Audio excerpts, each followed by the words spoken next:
प्रिय विद्यार्थियों, maths at home YouTube channel पर आपका स्वागत है। ठोस के पृष्ठीय क्षेत्रफल एवं आयतन ज्ञात करने की श्रृंखला में आज हम गोले के पृष्ठीय क्षेत्रफल एवं आयतन से संबंधित प्रश्नों को हल करेंगे। महत्वपूर्ण सूत्रों के बारे में पिछले वीडियोज में हम विस्तार पूर्वक चर्चा कर चुके हैं। इस चैनल पर वीडियोज श्रृंखलाबद्ध अपलोड किए जाते हैं, अतः नियमित नवीन वीडियो प्राप्त करने के लिए इस चैनल को सब्सक्राइब अवश्य करें। आइए बिना समय नष्ट किए गोले के पृष्ठीय क्षेत्रफल एवं आयतन से संबंधित महत्वपूर्ण प्रश्नों को हल करते हैं। प्रश्न इस प्रकार से है। एक गोले का व्यास 0.7 सेमी है। एक पानी की टंकी में से 3000 गोले पूर्ण रूप से भरकर पानी बाहर निकाला जाता है, तो बाहर निकलने वाले पानी का आयतन ज्ञात कीजिए। ये प्रश्न है। हमारे पास एक गोला है और उसका व्यास 0.7 सेमी है। इस प्रकार हमें 3000 गोले पूर्ण भर के निकालना है। वो तो कुल कितना पानी निकलेगा, तो हम क्या करेंगे, पहले उस गोले का आयतन ज्ञात कर लेंगे। एक गोले का आयतन आ जाएगा, उसके बाद हम उसको 3000 से गुणा कर देंगे, तो 3000 गोलों का आयतन आ जाएगा। वो हमारा अभिष्ट उत्तर होगा। तो देखिए क्या दिया हुआ है। गोले का व्यास दिया है 0.7 सेमी, इसलिए गोले की त्रिज्या r बराबर 0.7/2, त्रिज्या व्यास की आधी बराबर 0.35 सेमी हो गई। अतः गोले का आयतन 4/3 पाई r क्यूब। यह आयतन का सूत्र है। गोले का आयतन होता है 4/3 पाई r क्यूब। r का मान रख देते हैं, तो 4/3 गुणा पाई गुणा 0.35 का क्यूब घन सेमी। अब पाई का मान रख देते हैं, तो गोले का आयतन बराबर 4/3 गुणा 22/7 गुणा 0.35 गुणा 0.35 गुणा 0.35 घन सेमी। हम इनको हल करके उत्तर निकाल सकते हैं या अंत में भी हम कर सकते हैं। तो हम यहाँ पर क्या करेंगे, अभी इनको गुणा नहीं करेंगे, लास्ट में ही गुणा कर लेंगे। अब चूंकि पानी की टंकी से 3000 गोले पूर्ण रूप से भरकर पानी बाहर निकाला गया है, अतः निकाले गए पानी का आयतन बराबर 3000 गोलों का आयतन।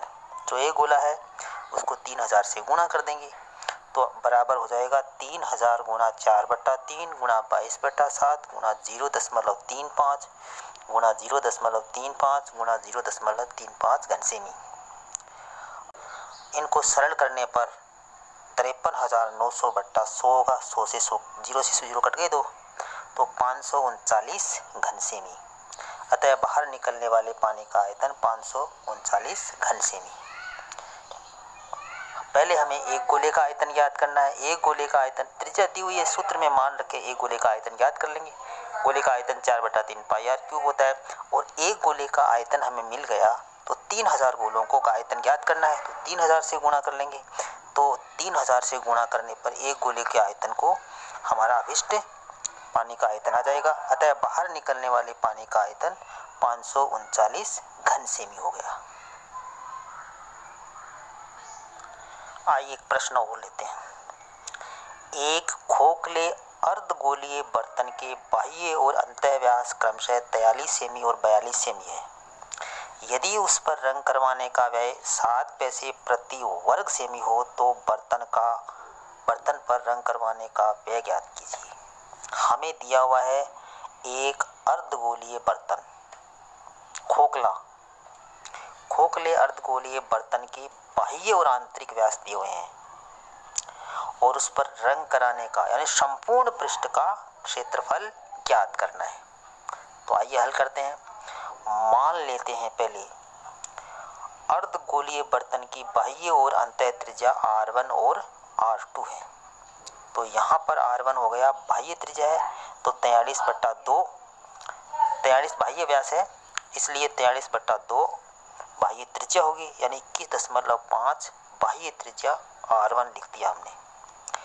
और आंतरिक त्रिज्या अंतः व्यास का आधा कर लेंगे। अंतः व्यास हमारे पास 42 सेमी है, तो R2 बराबर 42 का आधा 21 सेमी हो गई।